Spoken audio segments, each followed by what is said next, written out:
ایک تو 40-50-60 سال جو ہے یہ فینسنگ ہماری تھی نہیں. اوپنلی پاکستان میں دنیا کا ہر بندہ آ سکتا تھا. اب بھی پاکستان میں دنیا کا ہر بندہ کسی بھی کونے میں بغیر ویزے کے آ سکتا ہے. ہمارا ایک ایسے ملک ہے. اب اس کو کوشش کی جا رہی ہے کہ پاکستان یہ بارڈر بھی سیکیور کرے اور اس پہ سیکیورٹی اہلکاروں کو بھی تھوڑا بہت بڑھا دیا گیا ہے اور اس کی جو ہے وہ مانیٹرنگ بھی ہو رہی ہے باقاعدگی سے. کوڑا کاپٹر جو ہے ڈرون وہ جگہ جگہ پہ استعمال کیے جا رہے ہیں. بارڈر کو دیکھا جا رہا ہے تاکہ جو دراندازی ہوتی ہے اس کو روکا جا سکے. مگر اب بھی ناظرین ایک طرف سے ہم اس بارڈر کو کور کر رہے ہیں. یہ 2640 کا کلومیٹر کا جو بارڈر ہے یہ ہمارے لیے دردسر بنا ہوا ہے اس ٹائم پہ. جو انڈیا کے ساتھ 3400 کا ہے, ایران کے ساتھ ہمارا 904 کلومیٹر ہے اور جو افغانستان کے ساتھ 2640 کلومیٹر ہے.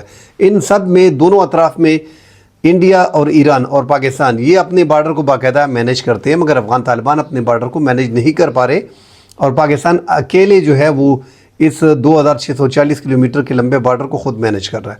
تو دراندازی بھی کافی ہو رہی ہے, شدت پسندی میں اس لیے اضافہ ہوا ہے اور ساتھ سمگلنگ جو ہے وہ بہت بڑی تعداد میں ہو رہی ہے پاکستان